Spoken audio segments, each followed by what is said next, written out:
ҳумоюни 17-сола мехоҳад аз аввалин варзишгарони ғайрикасбии воркаут бошад ва ҳамсолонашро ба ин навъи варзиши хиёбонӣ ҷалб кунад.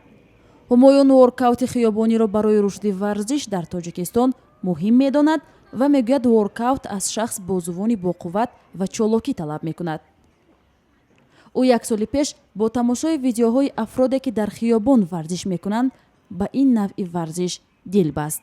ин намуди варзиш дар соли 2006 дар Америка яъне бо ҳамроҳи Ганнибал баромада буд. Ганнибал яъне якум шахсе ки ин намуди варзишро бароварда буд, ин Ганнибал буд. Ин варзиш се направление дорад, дар ин яъне ҷимбар, техникаи динамика. ин намуди спорт яъне аз зиёда аз 1000 элемент дорад ва ман то 200-ро метавонам. ҳумоюн мактаби махсус надорад, вале тавонистааст дар майдончаи варзишии мактаб ба 10 рафиқаш ҳаракатҳои соддаву осонро омӯзонад.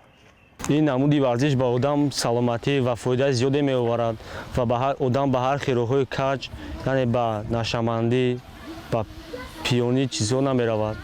Варзиш ҳеҷ вақт ба инсон зарар надорад, яъне варзиш зебогист. Хуҷамурод Давлатов аз аввалин пайравони ҳумоюн аст. ҳар рӯз 2 соат бо ҳамсолонаш усулҳои воркаутро аз худ мекунад. баъд аз дарс мо шами 6 нафар меем машқ мекунем аз соати 4 то соати 6 2 соат. ба хона мо беҳуда дар кӯча сарф намекунем, беҳудагардӣ намекунем.